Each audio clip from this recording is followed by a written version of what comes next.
Happy New Year! Hi!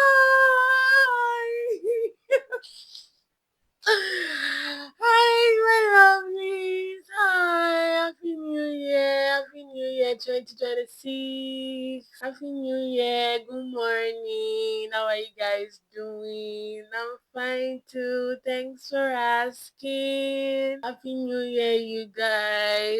Oh my goodness! This is our first meeting, our first episode for this year. Although I apologize that it's coming quite late. Today is 8 already or 9. I really intended to do something very early in the year, when the euphoria of the new year was still on, but we're still in the early weeks of the new year, so it's not so far fetched from each other. Happy New Year, you guys. I hope this year is good. I hope it's prosperous for us. I hope we find our purpose and work in it. I have no big goals or big prayers for this year other than that I hope it's good to us, and that I hope as well that this year we find fulfillment above all things, fulfillment and peace. You guys, happy new year once again. Yeah, you guys. It's so funny how you were calling 2025 last year now. I was writing a post on Substack yesterday, and it felt so surreal that, oh, I'm referring to 2025 as last year. It felt like it was just yesterday or a few days ago, and it's already last year. I guess time is time and it moves like that. But I'm so glad and grateful to God that we are here and we are together, as many of us are listening. So yes, you guys, once again, happy new year. You guys, last year you guys remember our last episode last year that I was so intent that we're going to do one more episode to just wrap up, to just do it like a final wrap of the year, but my goodness, I tried so hard to meet up with that timeline. Funny how I wouldn't say I wasn't even busy or that I was busy per se. A lot of everything was just jamming together, and the end of the year jitters, that fatigue, and just that burnt out feeling. It was just all over the place for me. It was quite overwhelming, not in a particularly negative way. I just wasn't really in the headspace. I tried so hard to make out time that even if it were a 15 minutes, episode, that just something to wrap up the year. But we move either ways. We can always continue. So you guys, today is just an introductory, just to greet everybody. Nothing much, nothing, no big deal. In fact, it's still the same feeling that I'm having, that, oh my god, it's almost the second week, the end of the second week of the year, and I haven't really put out anything. So much for new energy and all of those. But notwithstanding, we move. Last year was a good year. I had a lot of reads, although I didn't meet my reading target.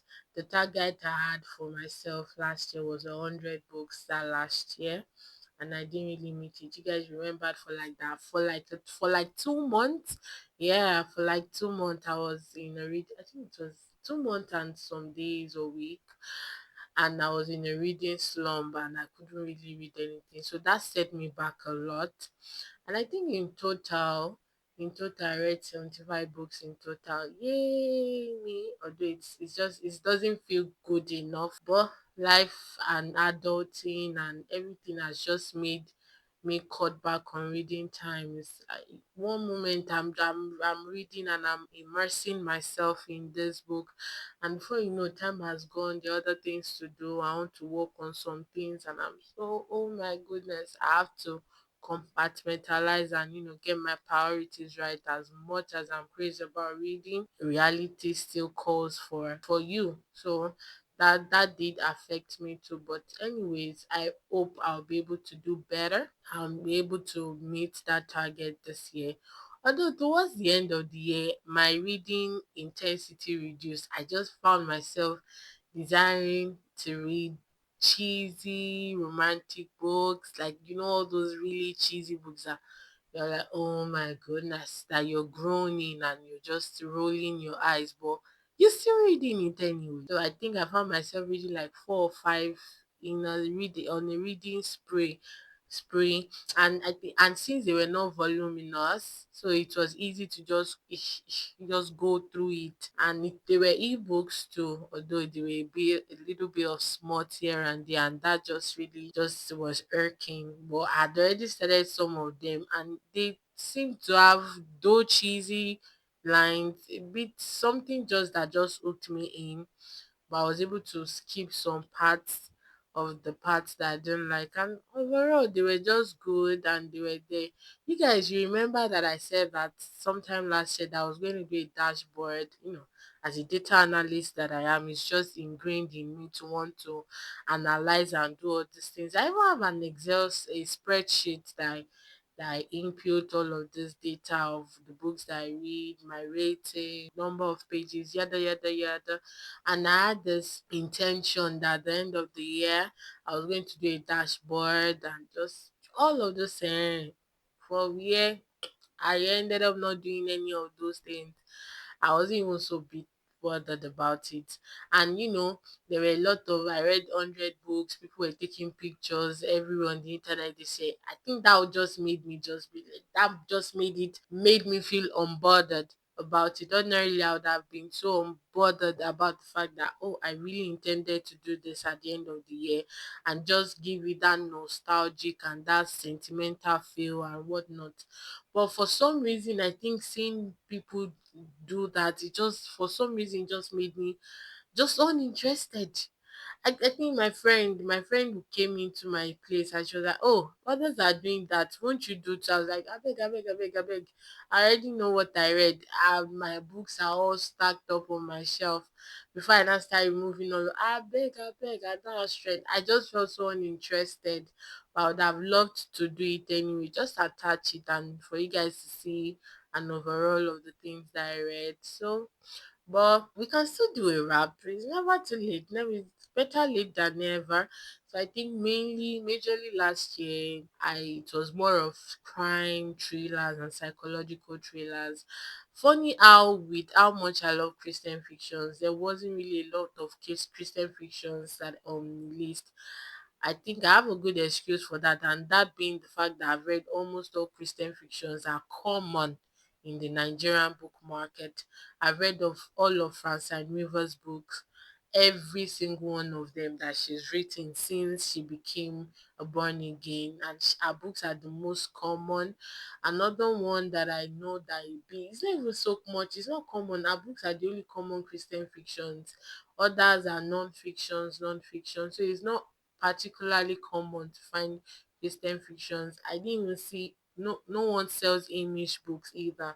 They're so uncommon. I never really find them.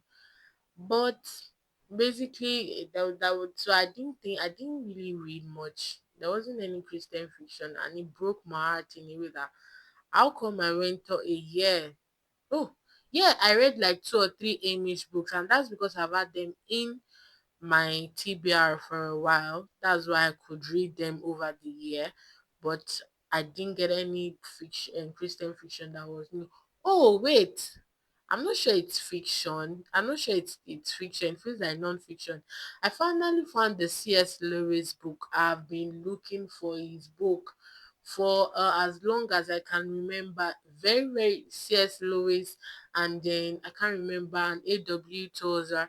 Their books are not so common, or maybe it's just the places I've been searching. I finally found one, my vendor. I saw it on her status like this. I just ran to it. I want to please. It wasn't so expensive. It's more like a leaflet even. I've not really gone through it. So I'm not so sure if it's fiction or non-fiction, but something Christian pilgrimage. I just have it seated that when I'm in a very good headspace, I will just go through it. And yes, so basically it was a year of crime, psychological thrillers, and romantic oh yeah, romantic suspense thrillers. I think that was the closest I got to romance last year.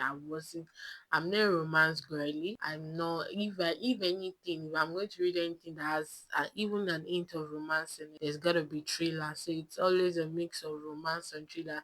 And in the long run self, you might not even necessarily call it romance per se, because the major thing is thriller, and romance is just a, just an added salt to it. But overall, it was a good read. I was able to read good books. I read good books last year. I ate good. I read Babel and the Necessity of Violence. I read a lot of my Scandinavian, a lot of Jonesbo last year. Then Karen Rose. I don't think, I'm not sure we treated them. We didn't treat them.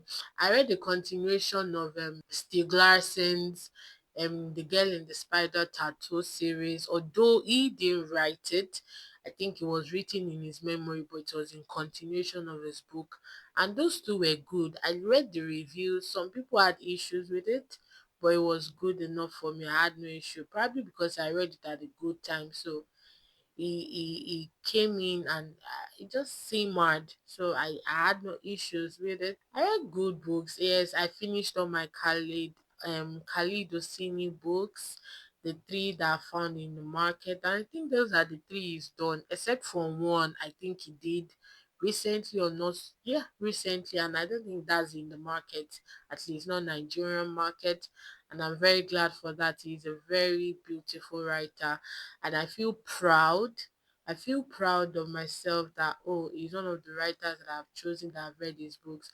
In a way, it gives me a sense of my person and my personality, to find the fact for me to be able to read these books, understand them, and feel the things that the author expects or was hoping we would when they were writing it.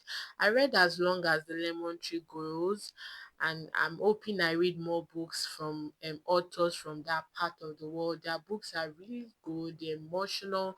I'm looking at Nadimi Ashimi. I'm not so sure I'm speaking that right. Her books are the ones that I'm going to really hunt down this year. I really need to hunt them down. It's been a while I've read books that evoked that kind of emotions. I kind of miss them. I read Haruki Murakami.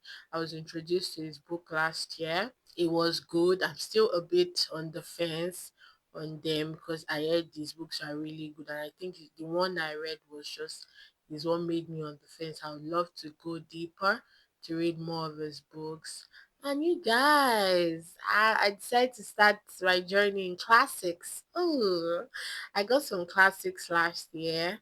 I even tried to start reading them, but oh my goodness, the Christmas Terere and all of those just pull me off. I think I said the first 2 or 3 pages, and it was funny how it's not as hard as I thought it would be, or as I exaggerated it in my mind, but it still unbalanced me in a way. I had to check for some of the grammars and just to get a feel of what they were. And sometimes I had to read some of the words out loud. Now, and the one that I got Emma by Jane Austen. And I started reading it, but I'm not as consistent with it. And I feel like it's going to take me a while to read it, because I'm reading other books in between. Yes, you guys. I got the Chimamanda's Dream Count. Oh my gosh. I remember when the book first came out. Oh my Jesus. People went crazy. They went crazy for it, and I do not blame them, to be honest. Chimamanda and her dad, their household name in Nigerian literature. And Chimamanda she's a good writer. Funny, she's actually a good writer. I've been following her since the days of Purple Hibiscus, when art students then used to read it for I think their literature text, and I'll go to art class or go to meet my art classmates. I was a science student, so I'll go there and borrow from them. I think I read it like over 3 or 4 times in my secondary school days, and that was just in SS1 sef. So that was when they first started reading it. I think that was when I was first introduced to Chimamanda, and I read that book Americana. It was really good. I didn't read that for the Yellow Sun, but I watched the movie adaptation, and it was quite good, and I felt like if I had read it I probably would have loved it.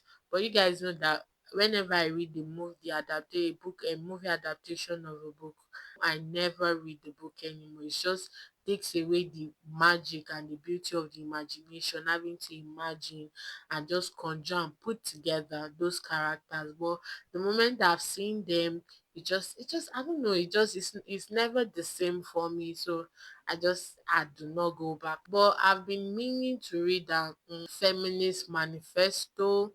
I think I've not seen it. I had the ebook one time, because even Americana was an ebook that I read. It was an ebook. I had the ebook one time, but I ended up not reading it. But I would love to read it now that I feel like I'm more mature and I understand feminism in a better way and in a better light. Overall, Chimamanda is a beautiful author. And one thing that I love about her books, I love the storytelling. There's something unique. Maybe it's just our stories, maybe it's our culture or the stories that we grew up with, or the way we grew up or our foundation. There is something innately unique about storytelling when the way Nigerians tell story, especially Igbo writers. I don't know how to explain it. I don't know how to put it together, but I find myself loving or just losing myself in a sense of nostalgia and a sense of, I don't know, nostalgia doesn't even come, it doesn't fully encompass the essence of that feeling for me. It just feels like I'm transported and I'm seated and I'm 9 or 8 again, and I'm seated at my mom's foot and she's telling us all these folk tales, folklore. She's telling us all this story when NEPA takes light and there is no light, and it's too early to sleep, everyone, we're not sleeping, and she just likes to entertain us and just tells us stories. I feel that feeling whenever I read stories written by Igbo authors that are deeply rooted in Afrikanese.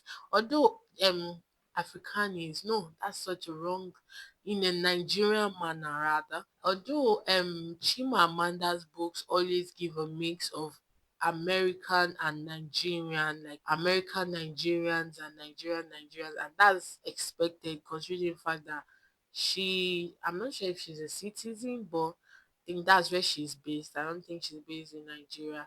So it gives a mix of both. And one thing that I love about that even though there is a mix of, or there is a she sets she sets a base in America as a country or other parts of the world, you cannot deny the fact that, oh, I'm reading a book written by a Nigerian, telling Nigerian based stories. The characters are, the essence of the characters are still Nigerians. It's not like, oh, Nigeria is just a or the Nigeria or the tribe or the culture is just a sprinkle or something just just so for you to see that, oh yeah, it's about Nigerians. But the essence, the originality, the foundation, the basis, the main theme about the book screams Nigerian. It's not missing. It's not, you do not lose it whenever she writes her book, even though majority or even her main character is based according to the book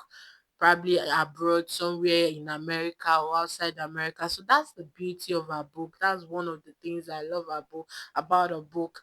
And also I love how she centers women, and she actually speaks about, she does not sugarcoat womanhood. There are sometimes you read an arc or a particular storyline in the story and you're like, oof, that's so accurate.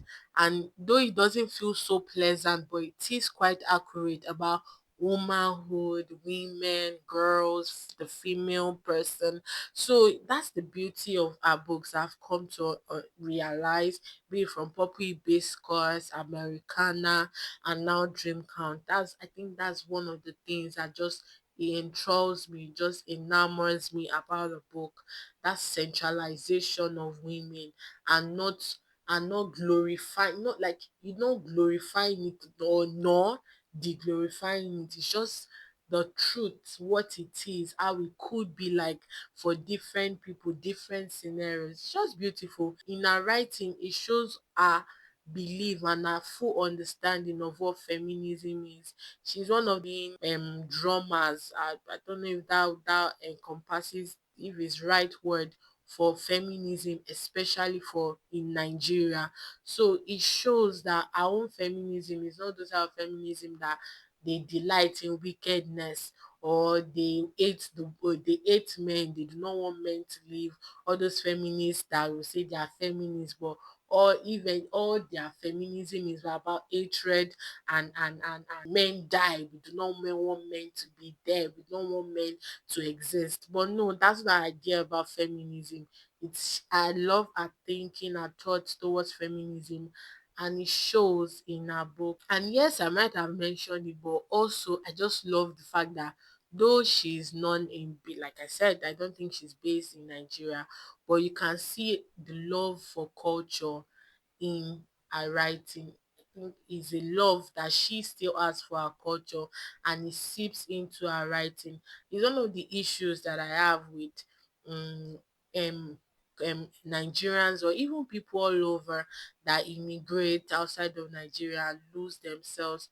I remember telling a friend that no matter where I find myself in the world, because though I haven't left Nigeria before, it is a dream, one that I know I will actualize at some point, to travel out, see the world and all of those. That one of the things I will never ever do is not do is not give my child a Nigerian name.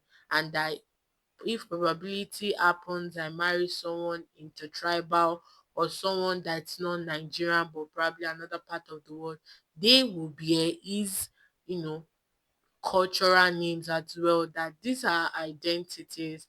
I love that with Chimamanda, she doesn't lose herself. You can see the love she has, especially as she's Igbo, the love she has for Igbo culture. It is very evident in her writings and in her works. Even in her books, you catch her writing Igbo phrases, proverbs, or just short phrase, and she gives us the meaning to those phrases. It just shows a love for culture, and that okay, yeah, though I'm not home as I am, I'm not based at home, but it's just her identity isn't erased. That's just beautiful. I didn't, to be honest, I didn't intend to go deeper. You know how it is with books. And yeah, you guys, I think I spoke about it briefly last time, but I've been reading a lot of Dan Brown books. I do not know how I found myself not reading it for a long time. Funny how I just normally scroll past. I'll see his books and I'll just scroll past. And I'm just chastising myself that why? Why would you do that? I haven't read such books. I mean books that just keeps me hooked in a while. Not long time, but that just for some reason I read these books a day and two, like 2 days I'm done, and they are quite voluminous. So I looked at my spreadsheet and I can see that his books are the most voluminous I read last year. I'm talking 500, 600 pages, and I find I'm so miserable. I cannot concentrate on anything until I see the end of his books. I read the last one I read, some was it sometime around 20th, 21st or thereabout, The Lost Symbol. It was such a beautiful read. It wasn't sci-fi, more like mystical thriller. And I loved the concept of the fact that how science tried to justify God, but not God per se, but should I say the supernatural. How science was trying to justify supernatural. I love it. I love it. I'm not a person. I'm open personally. I'm a Christian who is open to peer review. I'm a Christian who is open to logics and theologies and facts. I'm a scientist as well. So I'm a science student. So I understand the essence of facts, and facts rather than rather than what's the word I will use, but you guys get the point, that the essence of fact, one of the bases of mathematics and physics, the two subjects that I love the most and I believe I actually do best is that fact is fact. A is this, this is equals to this. If this is not equals to this, then you know there is something wrong. So, and even sometimes you have to live your life on that basis and not be so, you know, winging it. You have to have fact. So, but then there's still the place of the unrealistic or the supernatural, if you will. I think that word goes better. So when I find books or I watch movies or probably documentaries or even debates that where where science actually justifies the creator or the idea that the supernatural does exist. I find it really entertaining and mind blowing. I don't think mind blowing would be the word, but just mind opening in a way that yes, you people might not realize it, and the facts are all there. And recently, there've been more archaeological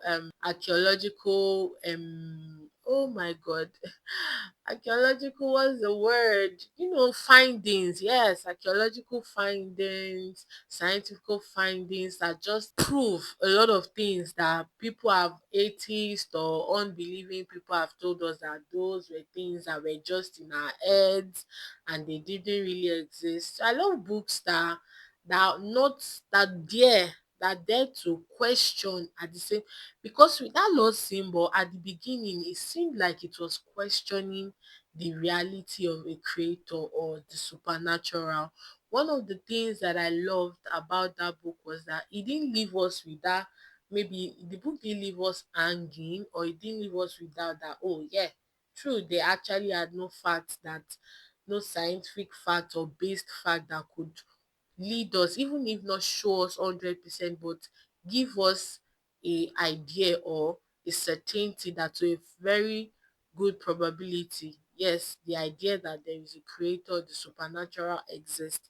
But no, even though the book was not I wouldn't call it 100% conclusive on that matter, but it gave us more like a 60 to a 70 certainty that yes, the supernatural exists, God exists, and the belief of some people who you would term stoic scientists. That was when I even knew that even Isaac Newton, according to the book, I'm not sure how much of the book, because I really didn't take time to research it, of it was fiction or of it were real. Although in the beginning, I think in the dedication, he mentioned that almost all of the things I was mentioning in the book were real, and I can't imagine how much research would have gone into that book. And I realized that even Isaac Newton was a Christian, he was Catholic, I think, and he was actually a believer in God, the great father of science. Imagine. So it was really good. I love his books. His books spur me.